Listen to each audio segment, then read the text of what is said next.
Hi guys, welcome to the Hard Reset Info channel.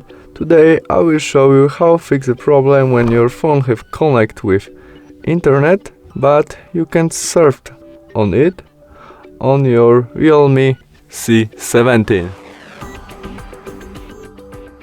The first step to fix this problem, we must turn on to the main menu where we navigate to the setting, and after that we choose an option additional setting where we have date and time, and there we must switch on option set automatically.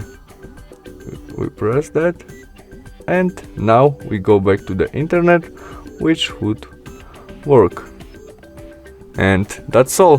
Thanks for watching. See you soon. Bye.